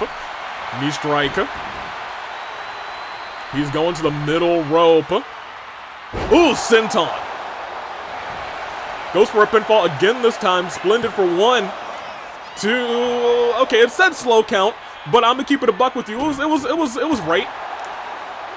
It was a regular notary count. Up has him in that Alabama, slams him down. Over the top rope. Cassius Bright not too happy about what just transpired, but gets a kick to the face for his troubles. Lifted right back up. Kick into that Spanish pie again. Directly into the pinfall as 1, 2. It said fast count, but I don't know if that's entirely true. Cassius kicks right back up. Pie weaves out of the way. But he gets German suplexed into the corner. Getting dragged towards the center of the ring. You gotta imagine, what is he thinking here? He might be thinking about that bracer's hold. No, he lifts him up again. Into a suplex. And he's going top rope. Oh, could it be that Phoenix Splash that he calls Void? And Helix lands. Splendid, not doing much counting right now. He's got another hangnail, I think. Goes for the count now, 1. And it was a perfect 1 count. According to the bar, it was a perfect 1 count. Pie rolls out of the way. Both men missing their moves. Roll up into a kick right to the skull. Forcing him around. Pie reverses with a nice little Hurricane Rana from the ground.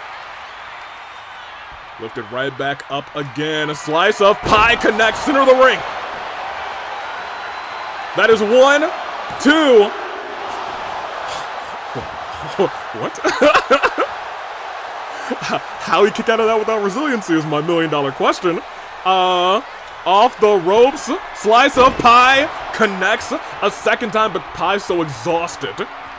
Pie's so exhausted, goes for the pin 1 more time, Splendid in position for 1, 2.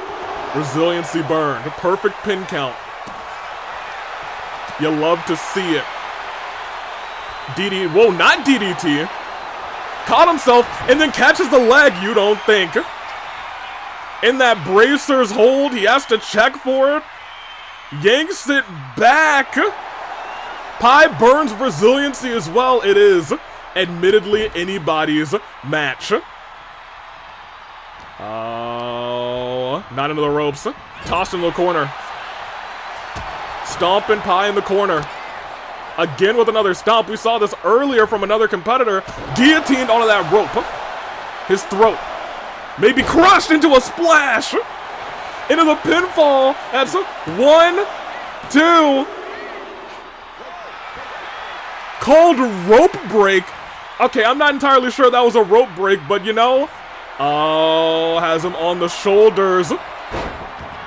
1 shot, and now Pie's back is injured by Cassius Bright in the true nature of all things. On the middle rope, calls for Pie to get up, and hits him face first. Oh, but he caught the leg. But Cassius Bright reverses it and drags that and then tries to hit him there. But look at this. Over, around, Hurricane Rana. Pie trying to get into position. Off the ropes. Cassius rolls out of the way. But Splendid hits the leg lock on Cassius.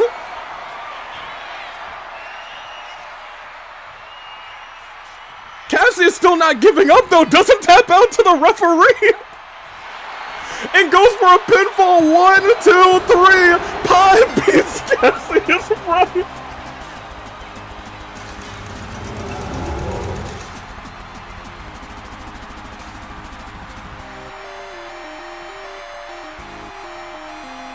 Okay, there might be some things that you guys would say. How do you explain what Splendid has done in this refereeing match? I look, there's Yeah, you know, the counts, you know, they happen. Actually, Splendid tripped into that submission hold, and his legs were caught on the leg. He was actually trying to yank the leg out of that submission hold. That's the truth. The one time that he counted to 2 and waited, he was like, is that a rope break? And he was like, it must be. So we called the rope break. To those saying Cassius had this match won 3 times. Y'all are tripping. Pi won this thing clean. As we go on, Cassius bright likely not going to be happy about this. True nature of all things connected here. We figured this was about to be the end of the match. 1, 2, kick out by Pi. Pi lifting him up. This is when he hit that Spanish Pi in the second, I guess, like really the third quarter of this match, you could call it. 1, 2, 2. And here off of that splash, this is what everyone is thinking about calling here. Where Splendid with a slower count said 1, 2, and did not do 3. At the end of this, 1, 2, 3. The count was maybe a little fast. Maybe a little fast, but Pi does, in the record books, take up a victory over Cassius Bright.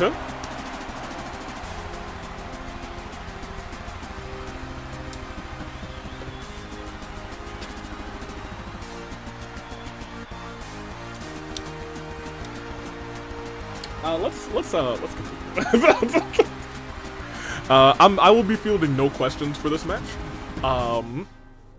But let's go on. It is our main event. It's tag team action. It is Panette and Merrin for the first time together in a long time, with Clover and Amon. 2-on-2.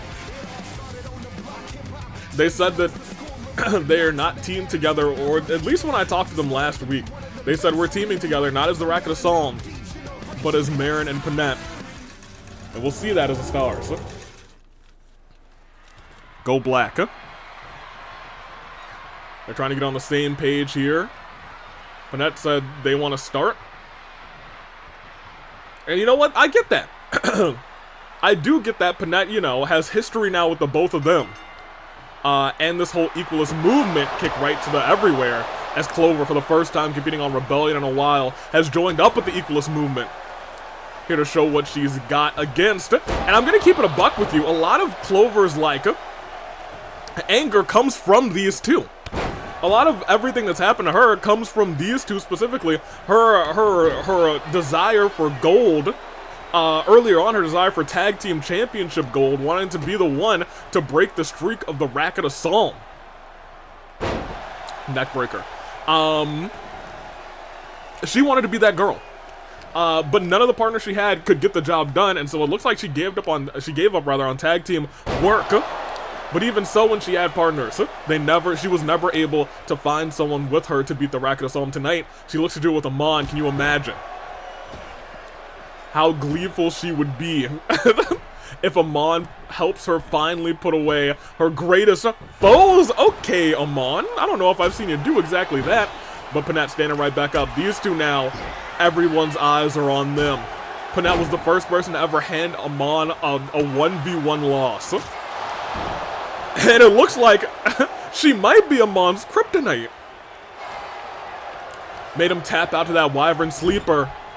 And a tag has been made. And a standard punch right to the gut. Was thinking about flying, but not the case. Bulldog connects. Lifted right back up. It's been a while, I've said it earlier, since these two have teamed up together. They have not teamed up together since Ticket to Paradise, which sounds crazy because they are the most well-known, the most successful tag team in the history of the AWE. Merrin clapping it up saying, tonight, I'm gonna pin him on. Potentially tag's been made. On the ropes. Double axe to the back. They're actually wearing down Amon. Admittedly, they are wearing down Amon. Into the pinfall. I don't think that's going to be enough to even get one. It is. To get two, it is. Can you imagine if it was three? Can you imagine? I would be screaming to the heavens saying, they got him! Into the corner again. And this is old Racket of Psalm techniques. Just these very quick tags. Very quick tags. Very dominant moves. But Amon, ooh, drop kicking Merrin into the ropes. And a big chop. Going after the leg, trying to weaken that coolest kick in town. He fell victim to it a couple times, but it was not enough to keep him down. He knows how much it hurts, though. And into the corner. Tag's been made to Clover. Clover itching to get her hands, or more importantly, her feet, on the Racket of Psalm. On Merrin and Panette, you see those kicks. Oh, ran through her. Still groggy, though, has her up. Slams her down. Quick pin. I think her foot might be under the rope, but I digress. Still gets a kick out of one. And a kick right to the dome. They've got to wear down Clover, too. Clover turned on Mew. And Clover's turned on, I think, almost every partner she's ever had. I don't know exactly if she turned on Alice, but she definitely said, no, we're not doing this. Panette. Hurricane Run on Amon. We said it earlier in this match. Really might be Amon's kryptonite. Looked like a cool move, but Amon was way too far away for it. Goes underneath. Goes over top. Panette's planning, but Amon's countering. Kick right to the gut. Ran into each other. Oh, went for a big boot. Amon steps out of the way and now has her up and sends her down with that slam. Merrin's on the outside for 1, 2, as she's watching. Watching Panette. Ooh, clothesline.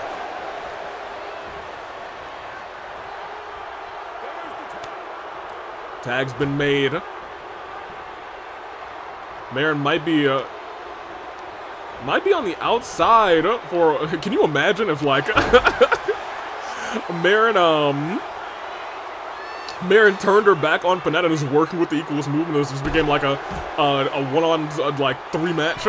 Oh, Panette up to the skies. Double knees right to the throat of Clover. And another knee strike. Went for another shot there. But on the outside, taunting and hitting the coolest kick in town on to Panette. Count of 5 sends her into the LED post. Count of 6, but pushes her away. Count of 7, lifted right back up. Referee pausing for that count of 8 as both get back in at the same time. A couple more shots to the gut. Panette, reckless abandon, striking. Dragging Clover center of the ring. Oh wait, hold on, concussion. Claws lands. Pinfall for 1, 2. Amon comes in. Clover would have kicked out, but she could be in some trouble at this juncture. Calling for Clover to get up. But a reversal. And a reversal right back by Panette. Hold on a minute. Hey, even if Merrin's just on the outside right now. And Clover staring Merrin right in the face, kicking her right in the gut. But over to the other side. Panette taking it to the masked man. Steps into the ring. Clover's ready for her, though. Into the corner, into the ropes. No. Still running around. Back elbow. Merrin walking all the way around the ring. What is she thinking? I think she was trying to grab Clover. Not a terrible decision. Back onto the ropes. Merrin's finally gotten her head back in the game. Pinfall. 1, 2. Not resiliency. Still working strong. Here's the problem, though. Tags made to Amon. Amon fresher. And has that signature. But the move that he tapped out to, his knee is on the rope, but Clyde not calling it. Wyvern sleeper, he gets out of it this time. Clothesline. As Panette goes to make the tag, and the tag is made. Merrin's back to her senses. In that regard, Merrin is at the very least back to her senses and set up perfectly for this. Boom, drop, but nobody is home. Explosives land, and Merrin is the one who's in danger. Punch right in the jaw. Drag to the center of the ring. Amon, we know what he's likely thinking. Goes right after the cranium of Merrin, squeezing at the temples. Even if she's got no powers, it's broken up. And Merrin tries to go right back on the offense, but Amon just too fast. When we talked about who's got whose number, Panette definitely has Amon's number, but Amon, he's got Merrin's number. Oh, has him by the neck, drops him face first. We're starting to see, the tag being made, and immediately Clover kicked as she comes into the ring. Keep in mind, this is the greatest tag team in AWE history. They're not going to be an easy duo to beat. Lifted right back up again. What's the plan? What's the moves here? Tag's been made. And a shot to the arm. Dragging, hold on, actually dragging Clover to the corner. But Clover gets the reversal. She has a finisher. If she's able to use it, Racket of Psalm are in danger. Choke slam onto the knee. But instead goes to Amon saying, go get the job done. My leader of the movement, jumping down together on equal footing, I suppose. Drop kick, Hurricane Rana. Into the pin. Admittedly, this could be resiliency 1-2. It's not, though. At the very least, not yet. Lifted right back up. This time, Merrin might have to be the one to come in and help. And she gets there in time. Panette with the reversal. Sends him on into the ropes. Ooh, but Amon with the reversal kick right to the back of the leg. A couple times right to the back of the thigh. And went for a spin kick. But Panette, I don't know how she had the speed to step out of the way of that, but that was crazy. Amon rolls out of the way as well. And the spin kick lands this time. Tag's been made to Clover, but look from behind. Merrin's in as well. Clover still has a signature and a finisher. And speaking of, that finisher lands flush on the nose of Merrin for 1, for 2. And that's not resiliency either. You gotta be kidding me. Right to the nose, she lands that move. But she's not done yet. Goes underneath, goes over top. Runs into her. Oh, tried to go for that kick, but look at that reversal right back, and the SOS lands on the Clover. Has no resiliency. Amon's gonna have to come and help, more than likely. One.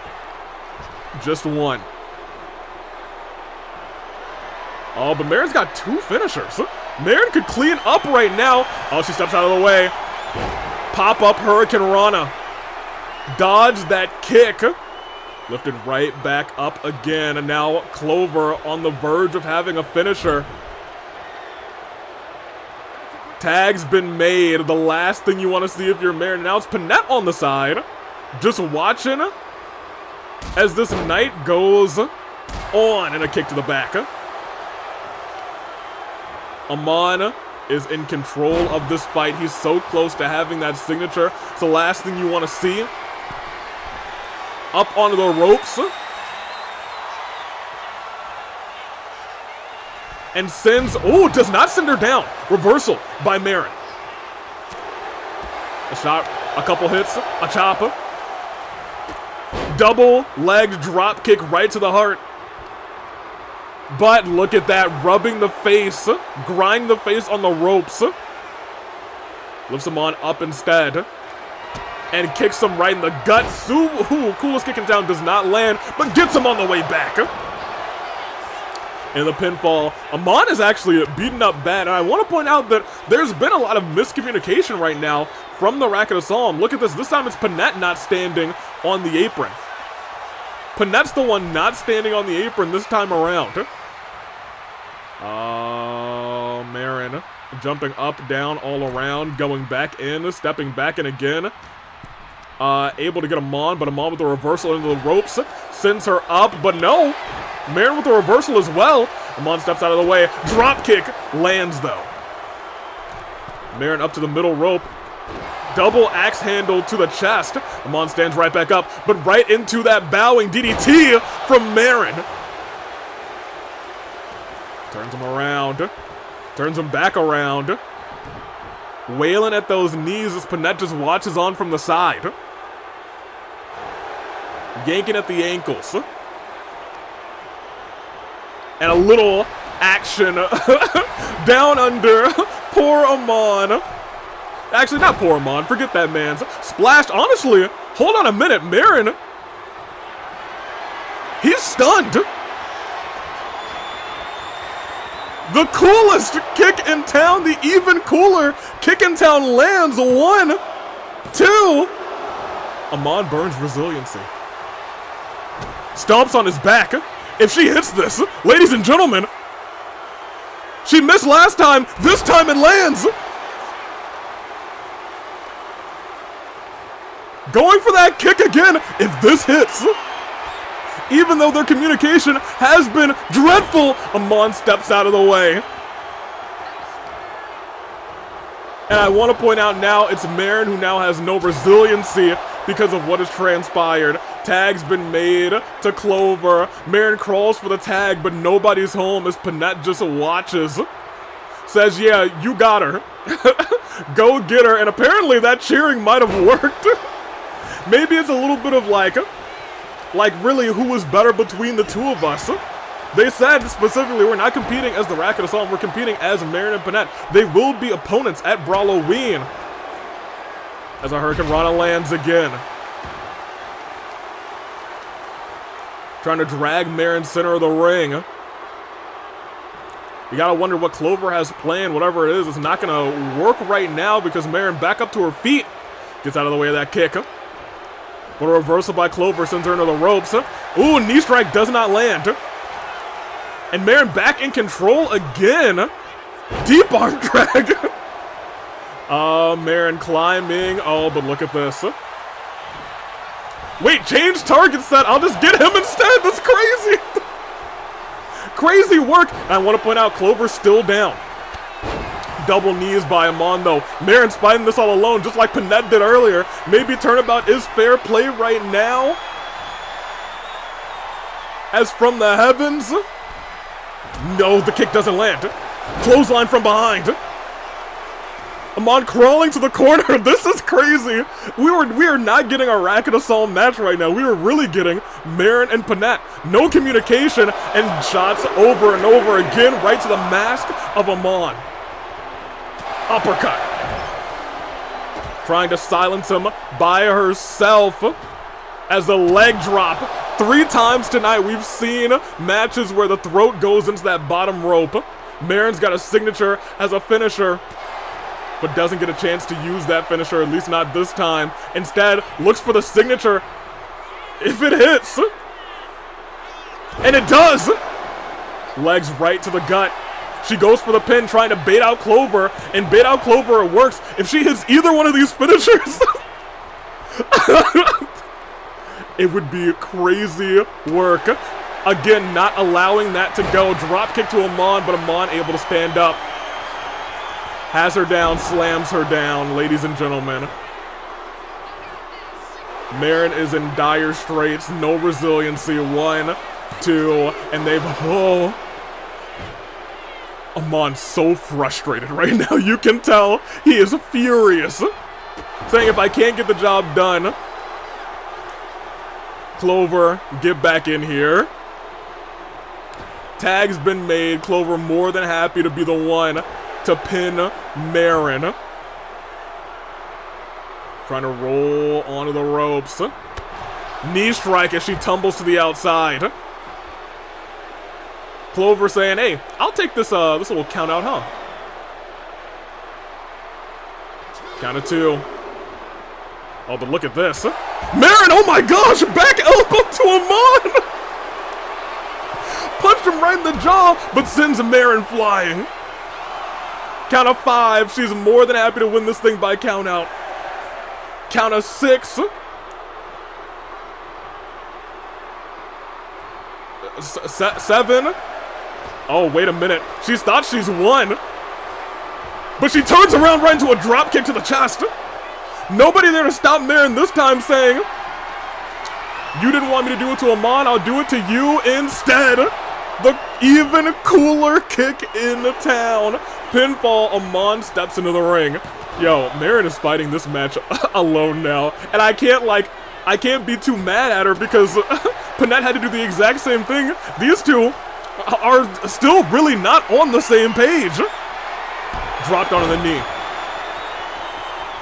Trying again, but this time it's Amon saying stay in this corner. Wait until Clover gets up and face your defeat. Clothesline. Lifted right back up again. In the corner one more time. Tag's been made. And a double super kick. But Merrin's yoked up. Oh, but she's about to be stunned up is the real thing. Boom. Amon lifting her right back up again, and there it is. Locked in deep, and she has to burn resiliency. Here's the thing, Amon's got another one lined up. If he uses it, this match is all but over. Off the ropes. Ooh, still able to catch him, just barely. And I want to point out, Merrin has a signature and almost has 2 finishers. Lands it. You don't think. If she goes for the pinfall, Clover will come in. 1. And if she hits this kick, she tried to hit the coolest kick in town on her, but look at that, a kick right to Amon's jaw. But Amon fires back. Combinations land, and Merrin's fallen down. Amon, the master strategist, tags out saying, Clover, finish this. And that's exactly what she's looking to do. Lifted right back up. Tosses her into the ropes, and that Clover reversal by Merrin again. Sends her there. Double. Oh my gosh, hold on a minute. Hold on a second, y'all. 1, 2. Clover burns resiliency. Kick, miss, coolest kick in town connects. Y'all, somebody tell me. 1, that's a 1. It's broken up. But if she decides, hey, I'm gonna do it all again, and it looks like she might, is Merrin gonna do the impossible? Kick lands, coolest kick in town, misses, but catches her on the way back. You don't think, you don't believe.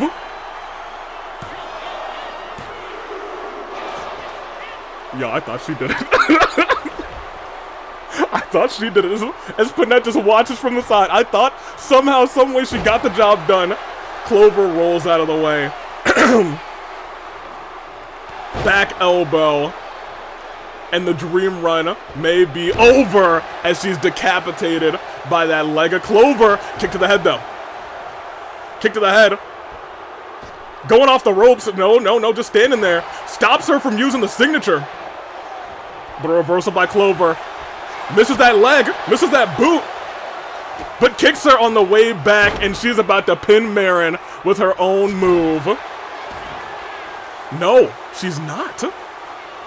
She tags in Amon saying, it's yours, boss.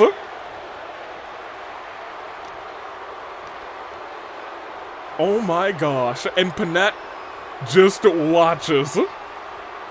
We said it a couple times that they are not the Racket of Psalm. Right now, it is just Merrin and Panette. And after what seemed like a miracle run, Amon gets the win with Clover.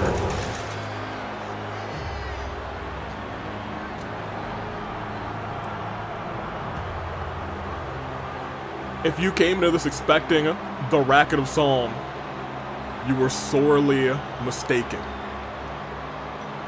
Early on, they got some quick tags, but then Merrin stood ringside and just said, "Sure, Panette, you wanted to tag in? Let's see what you can do." Later on, Panette stood by saying, "Hey, you wanted to be mad about it? Let me show you what you can do." Now, here's the thing. We saw what Merrin could do, and she almost won. It was crazy, and you have to imagine if they were on the same page like they always have been before. If they were 100% connected like the Racket of Psalm they were before, this would have been easy work because they, apart, destroyed the both of them. Together, they could have gotten the job done. But tonight, Amon gets another victory under his belt. Incredible kickouts and incredible effort from both performers, but at the end, hands to the temple. And they get the job done.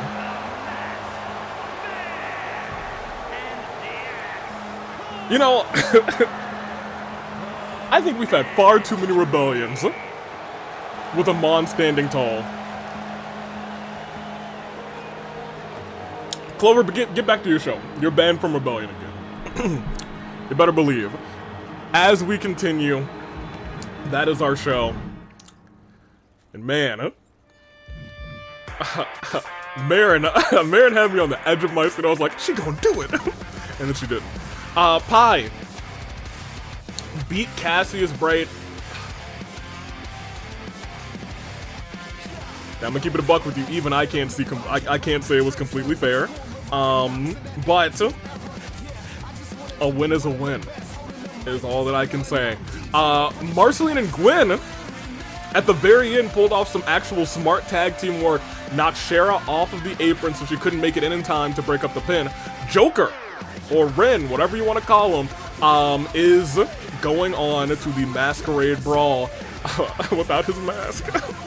Zuko whooped Akechi backstage, and we don't like to talk about what happened here. We continue. This is our show. We'll check out our news because morale's been low for Panette and Merrin recently. I was gonna say, I feel like these two are I don't want to say they're back on the same page. They are both fighting for a title. They're both against Amon, but it feels like their relationship is still a little bit fractured. No pun intended, as fracture is this Friday. Pi injured his back, and maybe that's why Splinter started to count really fast and say, hey, no, my partner is feeling a little hurt. Gwen and Marcy had their tag team celebration after actually getting a tag team victory, but the champs attacked them from behind saying, hey, don't forget, you got us in Norphelia at Brawl O'Ween. Tie is cleared. Good. That's one less body in medical, and that is all we have for tonight's show. Next show would have been Fracture. And it is listed that way, right? Yes, next show would have been Fracture, and this would have been your Fracture. Next show. Sure. You know, maybe we send Golden after Amon. You know what I mean? You know, okay, look, I'm not trying to get Golden killed or nothing, so, you know, maybe not. They still want to brawl. March versus Von Karma is a throwback. Fulgent versus, no, you're not ruining another one of my sets. Y'all are banned from each other until Brawl O'Ween. You get your match at Brawl O'Ween weekend. Yeah, no. Iroh versus Mondo. Panette versus Hina. Hina probably wants a run back at some point. Kyutaro versus Gin. Why do you want to see that man's die? And they really want to award a champion. Don't worry, game. Brawloween is only... actually, it's not that many shows away, is it? Brawloween is... one Fracture... and one Rebellion away, if we're counting, you know, the 24th Rebellion Live is half of Brawloween. It's like the Brawloween special. That's crazy. So 2. It is really like 2. Until then, do we have any other? Okay, March. March. You got to keep in mind, March really needs to heal up. Apparently this happened like a week ago. So nothing has changed here. All this stuff is the same. It'll change after our show apparently, but that will be our show. Not this. Certainly not this. Put it back on the screen. Give me the stars. Whew. You know, over the past couple of weeks, you would think that in this match, the Racket of Psalm would have really been, like, unified. But you can still feel that there's still tension. Even though they both are, like, against Amon, that doesn't mean that they're still 100% okay with each other. It's gonna take a lot to get those two back to 100%, but Racket of Psalm, that's not what we saw tonight. Tonight we saw Merrin and Panette. Two girls who still need to get something out of their system, and they will do that for the AW Championship at Brawloween. That being said, in just a couple hours, get yourselves ready, because that poll for the AWE, United World Championship, I was gonna say the two winners of that poll, rather, will go one-on-one with Arrow as a special guest referee, getting their eye on the competition. Who's gonna be fighting for that title? I don't know, but it'll be a triple threat match at Brawloween. The two winners and Arrow will all be in the same ring this Friday. Decide to find out. So until then, I'm taking off. Toodaloo Flight Crew, anything else? No, I think everything else is... I was gonna say things have been relatively calm, except we had an attempted murder. I'm gonna need to check medical on Lita. I know that there are several injuries on the poor child. I'm hoping it's not like any broken bones or any broken necks or backs or whatever. I'm worried. I am worried. But Gunther Q-Taro was happening. After tonight, I think I'm gonna let Q-Taro pick the stipulation. And I'm hoping it's not in the cell, because that's a scary place. I learned that's a scary place, you guys. Anywho, I'm taking off. Toodaloo Flight Crew. As always, thank you so much for watching.